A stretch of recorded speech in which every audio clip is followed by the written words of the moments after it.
How dare you disrespect me in front of my daughter? Sound camera, rolling, dolly, and 5, 4, 3, 2, action! 5. Nagkakalampad ka ng utensils, bad trip.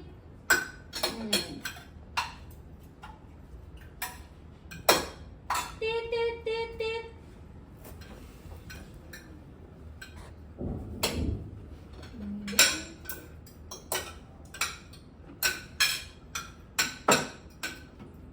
Oh. Masyado pa nakatang maaga yung meeting mo. Kala ko ba kung night shift yung na-handle mo? Really want to spoil my morning. Hinatay ko na nga para di mapansin.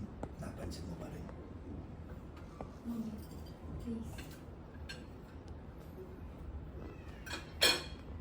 Sorry pa ito ka. Tanda ko 2020 pa yung vision ko. Malinaw pa yung pandinig ko. In fact, naririnig ko pa nga yung alarm nila Sandra eh. Naririnig niyo yun? Pustahan tayo. Late na naman yung si Kiana.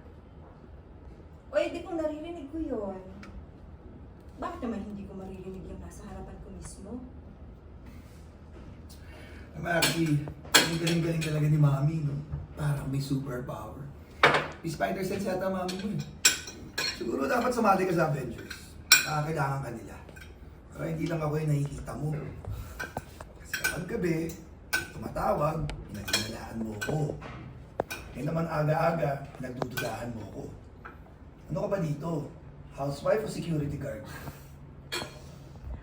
Bakit hindi kita pagdududahan? Nag-overtime ka na, nag-early time in ka pa. Iba na yung tinatrabaho mo, no? Mamin ka sa akin. Aga-aga, my God. Po!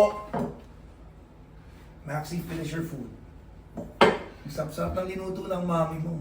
Kainin mo yan. At sana tikman din ng mami mo para matikom naman yung bibig niya. How dare you disrespect me in front of my daughter?